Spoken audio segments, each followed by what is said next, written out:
Hello everyone, and welcome to the Giant Brain Lecture Theatre. I'm Iain McAllister, and I'll be your interviewer tonight. Over the last few years, my guest tonight took a small gathering of friends in his house and grew it into one of the staples of the UK convention calendar. Although it may sound like a gathering of air conditioning salesmen, Airecon has gone from strength to strength and has just completed its 7th year. Well, it's the 8th event. Well, it's the 9th if you include Aircant, but we'll get around to all of that. One day I'll actually manage to attend the event myself, but for now I'm delighted to welcome Mark Cooke, head honcho of the Airecon convention, to the stage. How you doing, Mark? Good, thank you. Yeah, thanks for having me on. It's a real delight to have you on. We've had you on the cast many moons ago in the early days of the cast. We're delighted to have you back on to talk about Airecon and conventions. So how did Airecon 2022 go?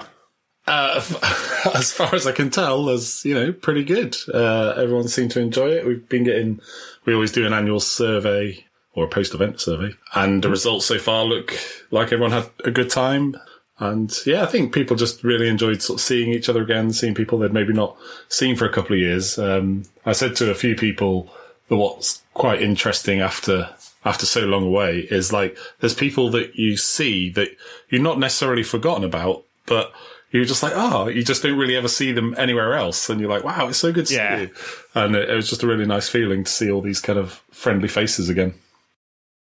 Yeah, absolutely. I've got a couple of friends down south that I've seen online, and we play games online together, but I only ever really see them in the flesh at conventions like Dragon Meet and like UK Games Expo. So yeah, it will be nice to get back to conventions. I unfortunately didn't manage Airecon myself this year again, but next year, I promise I'm going to be there.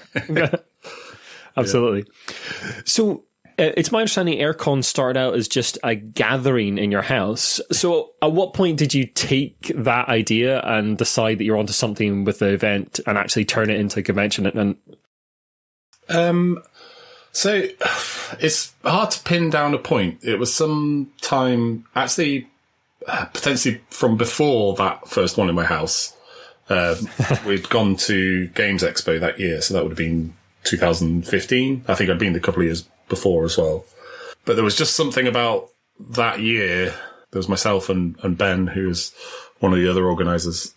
We'd gone and we just had such a great time and just loads of kind of real memorable experiences, playing Battlestar Galactica at 2:00 in the morning, and we were sat somewhere illegal and got moved, and it was like this whole funny thing of trying to move the board with all the bits on it and find it. We ended up sitting in some exhibitor's booth or something. I don't know, but it's just like these fun things that happened. And it was just really good. We kind of came back from that, and we were looking for something else really, similar. And at the time there wasn't a lot. I think Stabcon was around and, Manacon and a couple of other bits, but sure.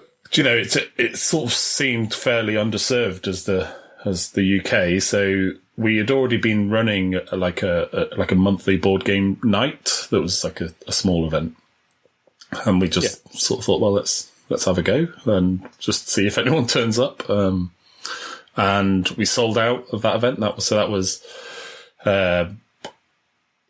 the first one was in July 2015 in my house. This first public one was in April 2016 that we built up to. That sold out, and then we decided to do another one sort of 6-ish months later in October. And we'd already seen like... All right, so you had 2 that year?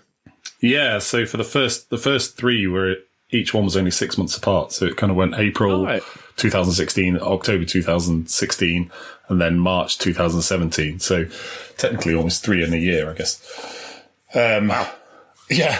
But that March 2017 was when we made the move to the Harrogate Convention Centre. So I think we just sort of picked up that it was something that people really wanted, and we were fortunate enough to know some of the Travelling Man team who have 4 stores around the north of England, and they already sort of were involved in a more of a comic book or sort of graphic arts convention called Thought Bubble.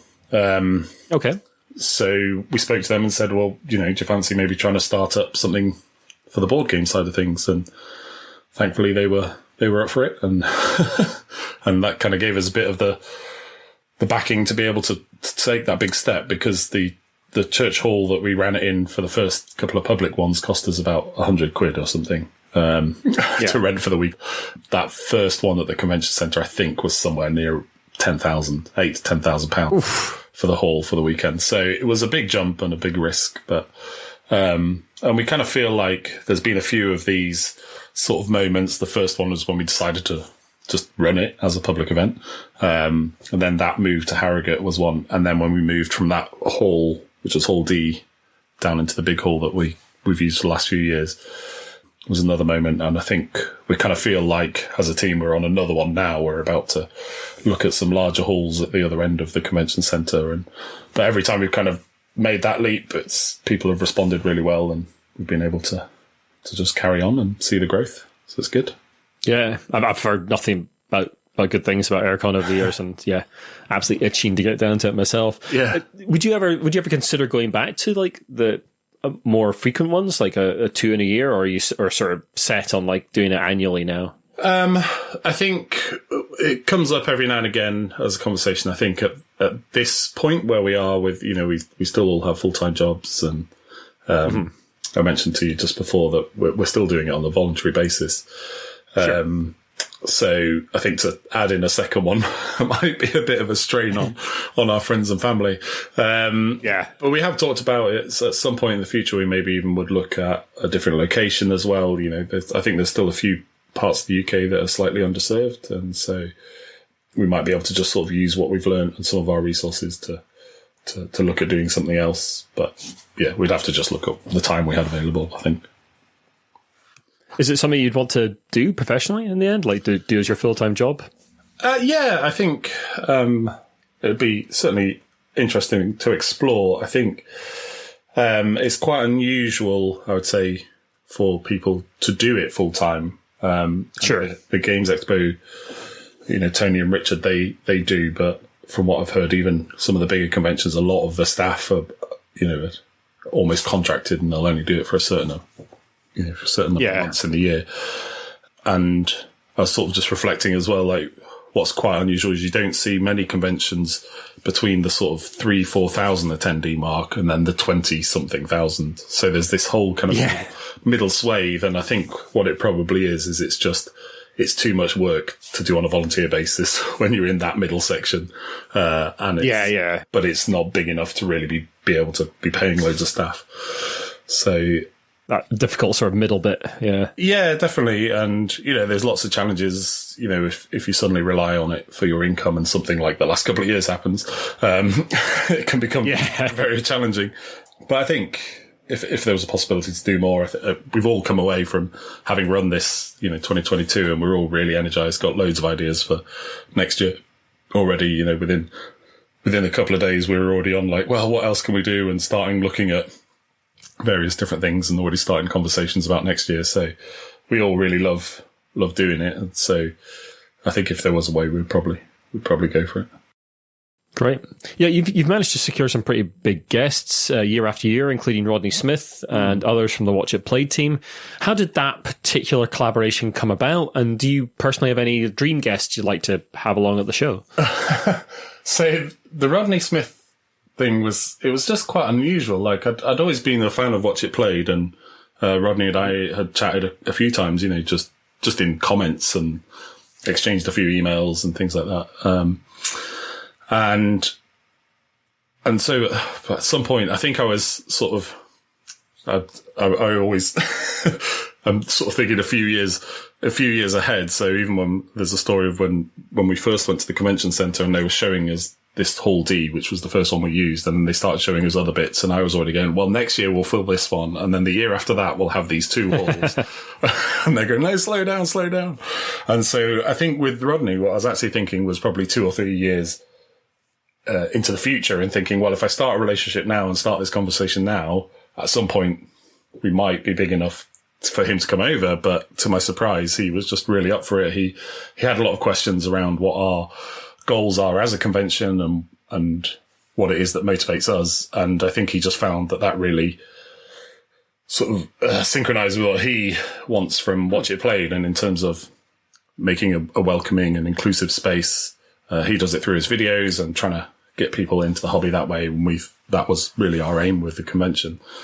And so, yeah, we just found it was a really good fit. And so he came over that first year, had a really good time, came back the year after and had a really good time. And it was really nice just hanging out with him. He stayed with us here in our house and for a few nights beforehand, and we just got to know each other and, you know, and struck up a friendship. And I think it's still going strong. Fantastic. And any dream guests you'd love to have along? Anybody you've got in mind for 2-3 years down the line? I don't know. Like, it's kind of funny in the UK because obviously a lot of the people that we think of are abroad somewhere. You know, a lot of the designers are over in Europe or in America. We obviously have some amazing homegrown talent, but in terms of world stage names, and a lot of the content creators and stuff. We nearly did have Alex Horn from Taskmaster a couple of years ago, which I would wow. Yeah, I would have loved him to pop up. It was when they were launching the Taskmaster board game. And all right, cool. Yeah. Yeah, so that would have been amazing. Yeah, that would have been really good. And he was up for doing like a sort of a Taskmaster live board game version, and things like that. I can't remember why it didn't happen in the end, but yeah. But they were. Yeah, you'll have to sort that out for next year when I'm down. Yeah, maybe. Personally, I would love to have someone like Vincent Dutray over, but he lives over in South Korea, so that's a bit of a challenge. But I find it's kind of funny because obviously a lot of people that you think should be the big names, so some of the designers and stuff, you maybe wouldn't necessarily recognize if they were just walking. You know, it's not like like authors tend to have their picture on the book somewhere. But that'd be weird if we start putting designer pictures on the back of games. I have seen it with a few, certainly in the rule books sometimes.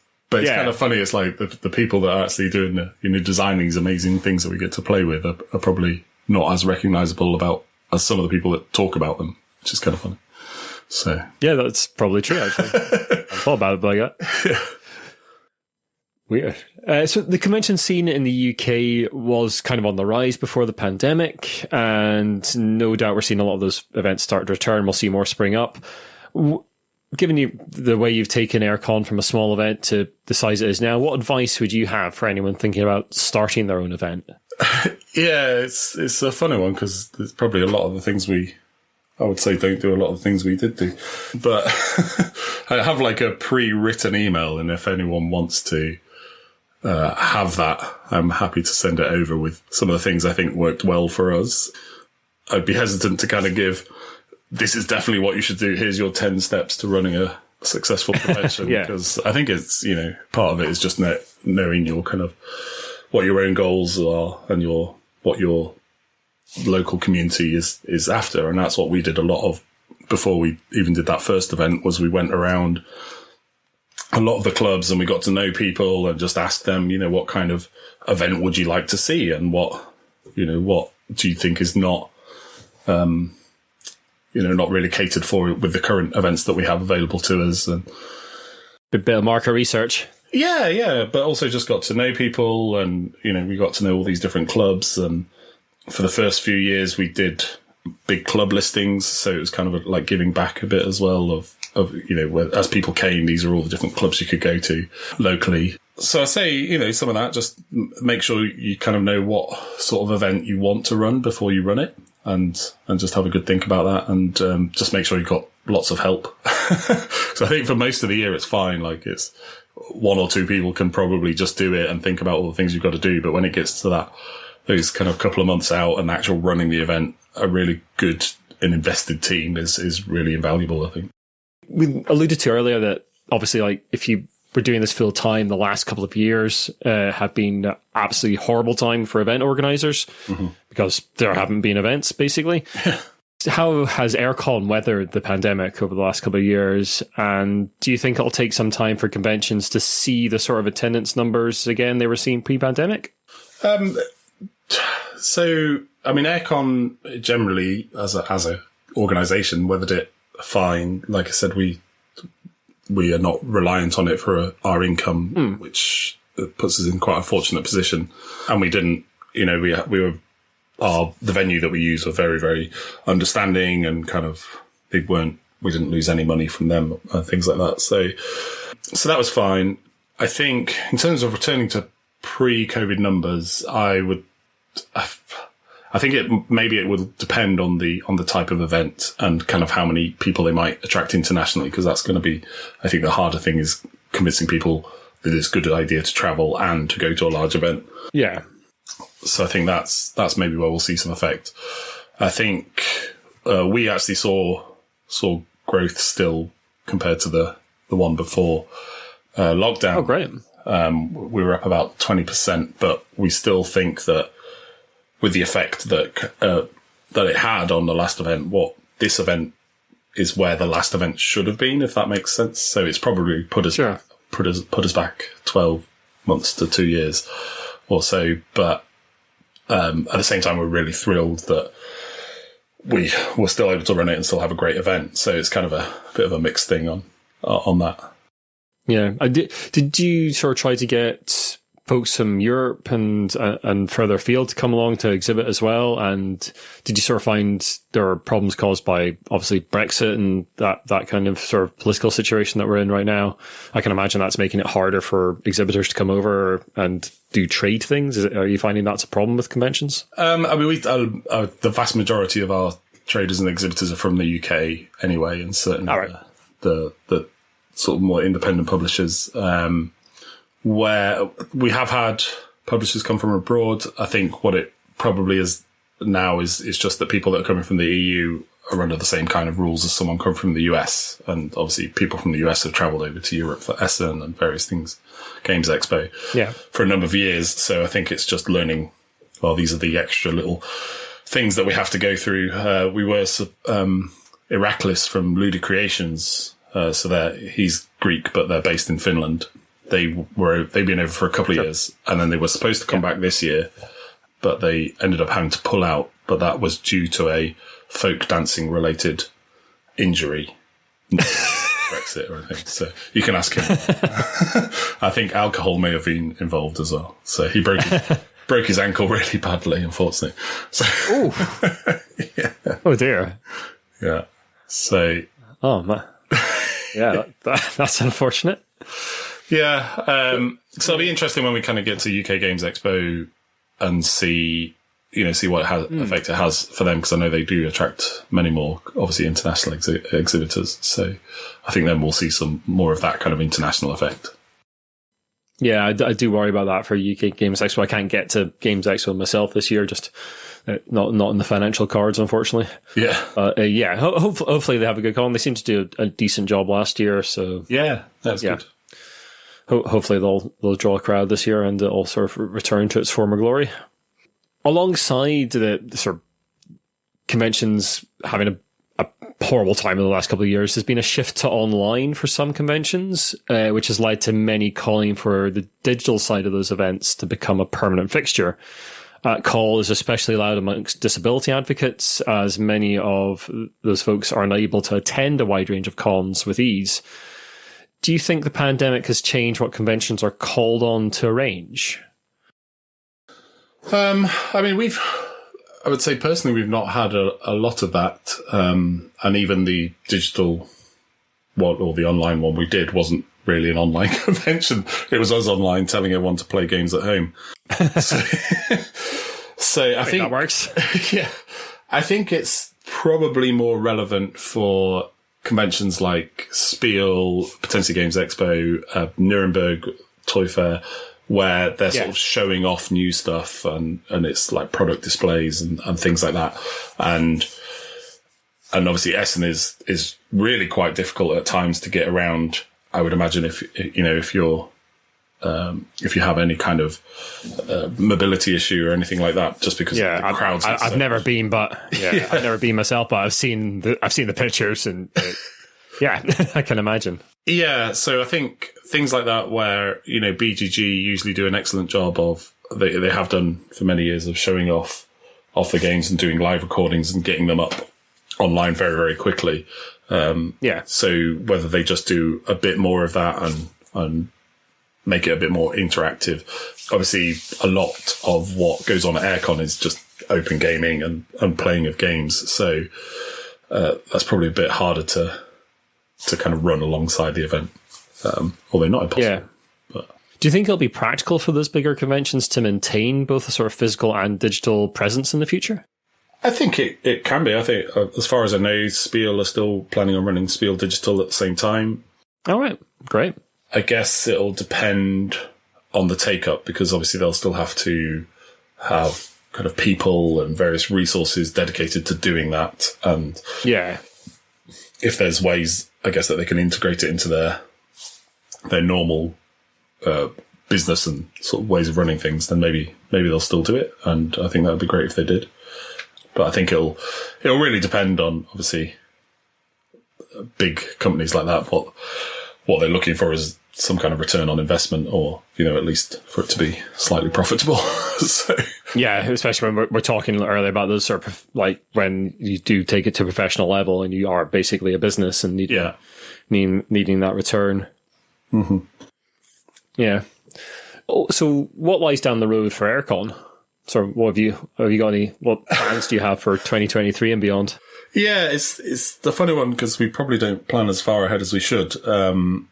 Because for us, a big part of what we would deem a successful event is really the feeling of it and the community aspect of it. And it's much harder to plan for that. Like we can plan for the numbers growth based on charts and various things like that, but, and predictions. Sure. But knowing how it's going to feel when you're actually there, you can't really do until you're actually there. So we have some plans for next year. We're looking, like I said, we're looking at some larger halls at the other end of the convention centre, a bit more traditional. The one we use or have used for the last few years is kind of banana shaped, and it's got pillars everywhere. It used to be a Morrison's supermarket. So it's kind of a bit of a funny, a bit of a funny room, but down the other end, more traditional sort of square convention halls. So we're looking at that. We're going to see if we can make that work. Potentially, we'd like to sort of evolve. One thing we've heard from a lot of people, particularly that live in or around Harrogate, is that there's a real buzz when Airecon comes, and because a lot of what they do at the convention centre is much more like corporate events. Yeah. And so that kind of happens.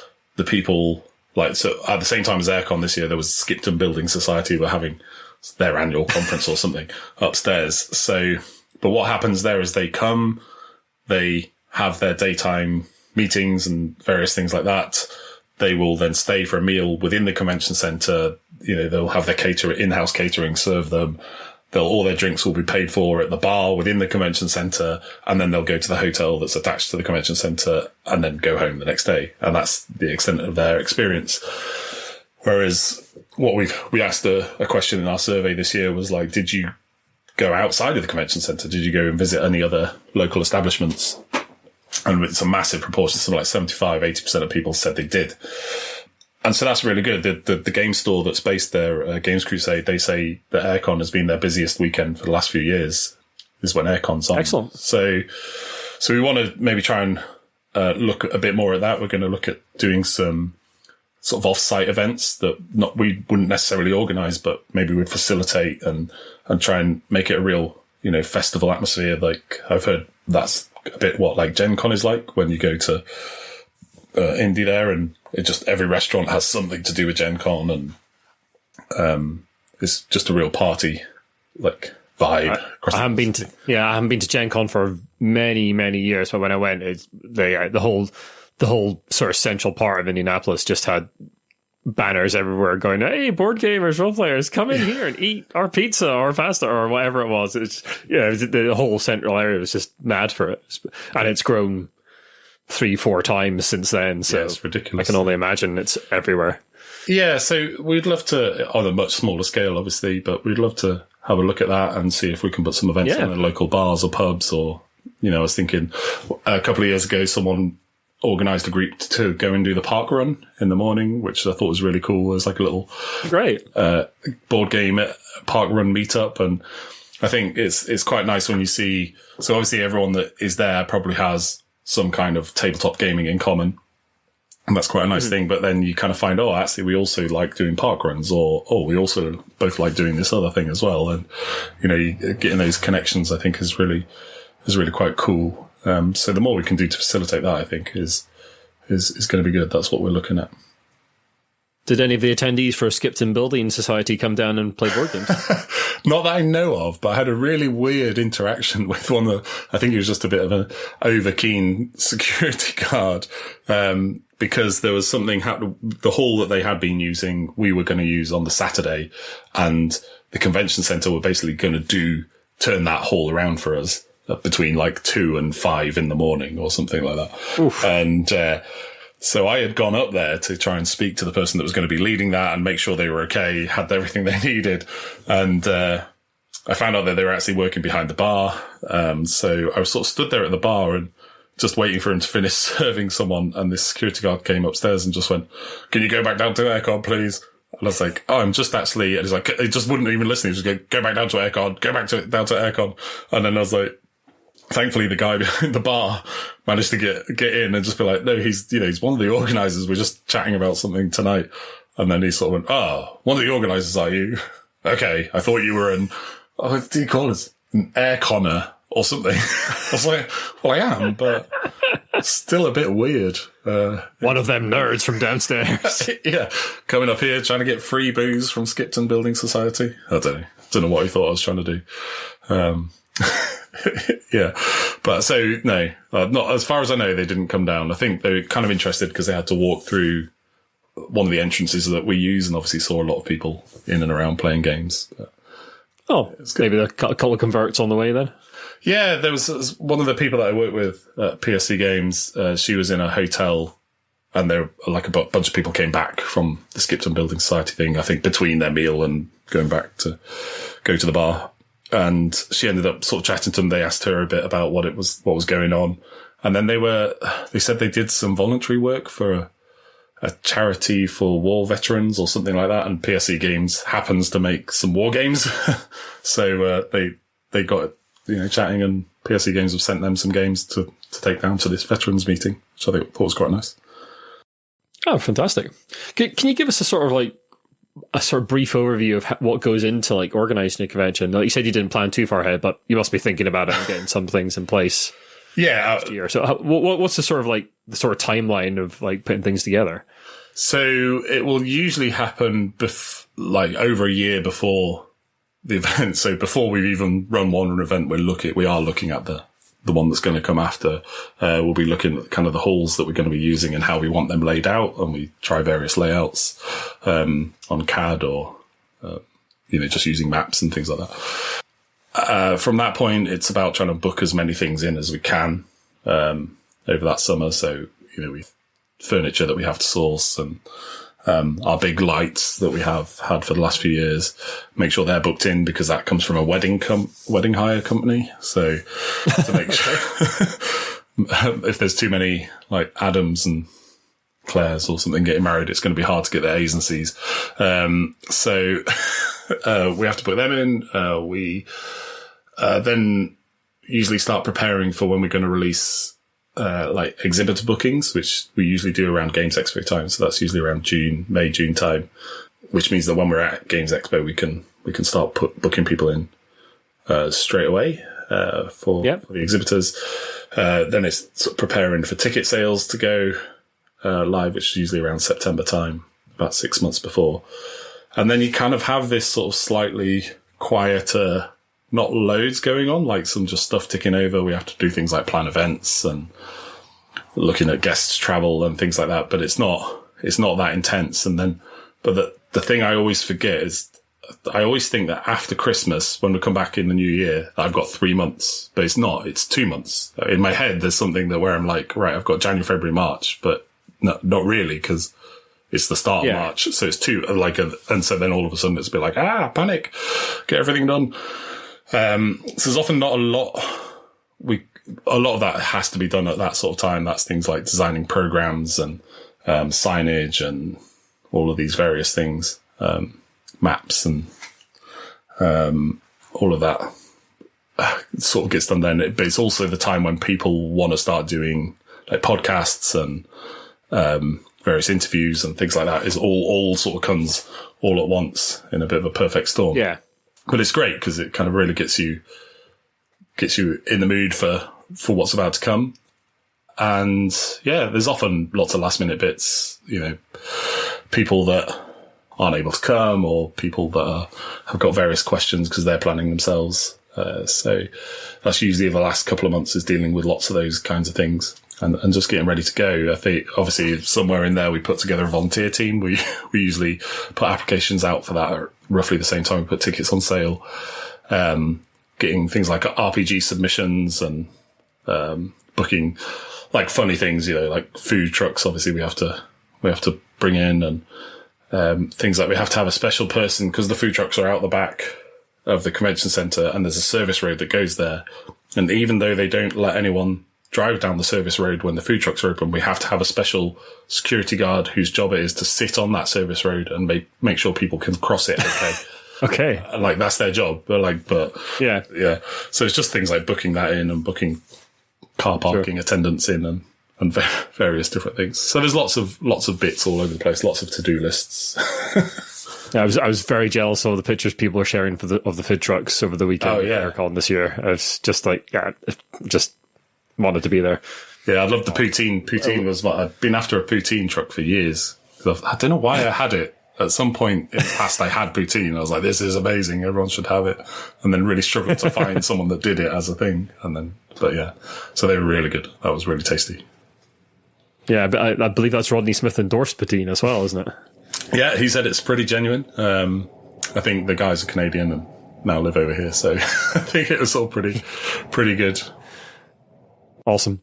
So as the con grows, as you sort of got plans to expand and do more things with it, do you ever worry about losing that small con vibe that a lot of people say are one of the things they love about Airecon, like that sort of like gaming vibe is very good, is very prevalent to them? Do you worry about losing that as you grow? I think maybe we don't necessarily worry about losing it. We are very protective about it. And so it's more of a kind of a proactive thing. Like I was saying, that's the thing that we'll be monitoring every year, and we'll be looking at the surveys. And if we get an inkling that it's starting to go, we'll potentially halt the growth, or we'll scale back a bit or something, because that's more important. But like I said, I would say a lot of people would say that's still about Gen Con, despite its size, that it has that community and that, they get to see their friends and everything, but they maybe don't necessarily say it about Essen. I still have a really good time at Essen, but I don't think it's nurtured as much there. So, and that does very much feel like just a huge trade show. Whereas from what I've heard, I've not been to a Gen Con, but from what I've heard, there is still a big community there, and there is still loads of stuff going on. So I think it's possible to keep it, and I think we just have to be very careful about how we grow and what we do to really nurture that feeling, I think. Fantastic. Well, I'm pretty much at the end of my questions. Thanks very much for taking the time to answer them. I'll open the floor now to our audience. If you want to ask a question, folks, there's a little button down the bottom with a wavy hand symbol called show, I see it as show requests. You might see it as request to talk. If you want to press that and come up on stage and ask a question, you can do, or you can post a question in our lecture theatre. I've got a question here from Gavin in the audience. Airecon has a reputation as being very welcoming and inclusive. How do you go about fostering that atmosphere? I think there's probably a few things we've done that's helped. I think we've been very fortunate that the people that attend have also taken these things on. So I think things like having a really clear and code of conduct, and kind of this is the kind of behaviour we like to see at Airecon, and we try and make it very positive. Sure. We employ Bill and Ted's law of be excellent to one another. Yep. We always try and put ourselves in, like, well, what's it like? We've attended conventions by ourselves, or as a group, and various different things. So we just try and put ourselves in the mindset of what would it be like for someone attending on their own? So just even little things like we put together a beginner's guide to Airecon on the website. Tried to put together something that was like a travel agent's guide. So it was like, if you're here for one day, this is what you could do, and things like that. Sure.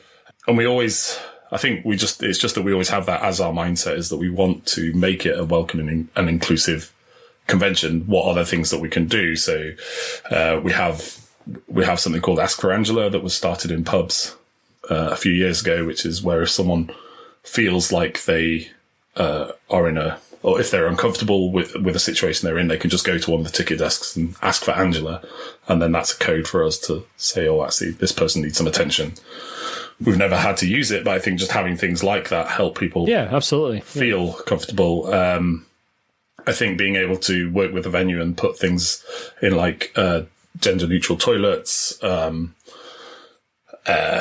able to we have like our geek refresh stations. So that's like, various sanitary items and deodorants and things like that. I think we do try and put a lot of work into helping people find others to game with. So we used to have balloons that we actually stole off Frank from City of Games. That was his idea. And we asked him beforehand, said, oh, can we just do the same thing? Because it's a really cool idea. Unfortunately, we don't do that anymore because helium's so hot, is a bit of a limited resource. But we try and do other things. We designed a whole game system where people can upload games that they want to play or sign up to other games and various things like that. We have the flags. Oh, you've actually got an app you've got an app of some description, don't you, that sort of runs that side of things? Yeah, it's just a web app, so it's just a website. Oh, right, okay.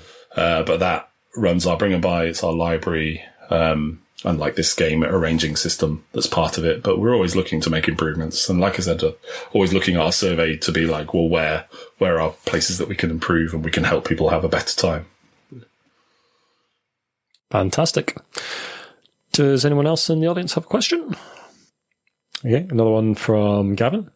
I saw a post on social media of the Airecon crew relaxing and playing a game after the convention. Is it frustrating to put on this great event but not to be able to take part purely as a gamer?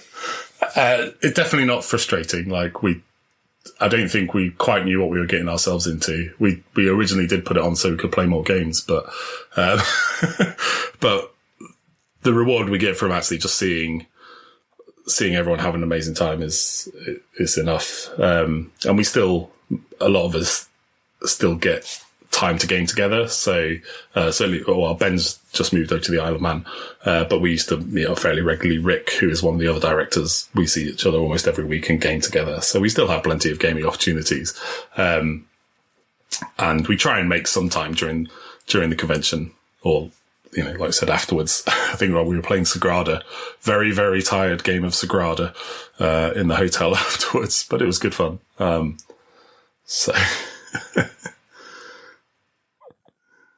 I've got a question from Bez here, who's in the audience. Hi, Bez. Thanks for coming along. Asking which convention name out of the following has the most potential? Airecon, Bearcon, so BEAR and BARE. Yeah. Both Carecon, Darecon, Scarecon, Chaircon, Werecon, or Starecon. Yeah. So this, I was chatting to Bez on her. I've forgotten which show it was. Bezzy Blether, maybe, earlier today, and we were going through these. Bez was pitching these to me. I think we had some concerns. You can go. I don't know if, Bez, you can maybe answer whether people can go back and watch that stream or not still, or whether it's just a one-time thing. I think some of them we had concerns around insurance, what the insurance companies would say. I think Carecon would be up there as probably my favourite, but I think that's more of an attitude. I think that was basically, at the end of it, everyone gave each other a big hug. And I think that's, I think we should all just do that anyway, assuming both people are okay with it. Other than that, probably Haircon. That was where there was professional hairstylists around that could style your hair while you were playing. You could combine both. You could have like a hair stylish booth at Airecon. Exactly, yeah. Your hair done. Yeah, I think, we came up with... something for next year. We came up with the stylists would do your hair in a fashion that matched the game you were about to play. I think that's what... Ooh, there's a thought. Hal asks, would you consider doing an event on a plane? And if so, would you call it Con Air? Yeah. After the film? It pretty much comes up at every team meeting we have. We did do an Airbus this year, so that's kind of... Yeah, I've seen that. How did that go? Did you do that the last convention you had before? No, that's the first time this year, was it? First time we did it, yeah. So it came about because of the pun, because, Airbus make planes. Yeah. And it was originally we were thinking of a way, so all the Watch It Play team were arriving in London, and it was like, well, how are we going to get them all up from London to Leeds? Especially that they'd have a lot of luggage. There is a very little plane that does that journey from Heathrow to Leeds, Bradford, but then it's still a bit of a pain to get from there to Harrogate if you've already been travelling for 2 days. Yeah, sure. And I know Rodney had done it a few years ago at Essen. There was a travel company that had put on this whole thing to go around, where they went around Germany and visited some of the castles of Mad King Ludwig and various things like that. Oh, amazing. There's some lovely castles in Germany. Yeah. I haven't been to Germany for many years, but yeah, I've visited some amazing castles. Yeah, and I don't know why. Something just, like, it was probably the pun. And I just thought, oh, what if they went on an Airbus? And then we started to think about it and found out that there is people that do these VIP buses where they have tables that, you know, every 4 seats are around a table. And I thought, oh, that could be cool. And just started speaking to some people like Nick at the Ludicrous, and we already knew some people at Warhammer World, and thought, well, we could put together like a little trip. It was originally designed that it was people that would be travelling internationally that would also be coming into London as a way for them to kind of get up to Leeds, up to Harrogate, sorry. But then we found some people actually started up here. You know, I heard of someone going from, I think, Huddersfield or Halifax, and they actually got the train or the bus down to London and then came back up on the Airbus. So I mean, I was vaguely tempted if you like did it next year, it would be to like fly down to fly or train down to London from Edinburgh and get the bus back up.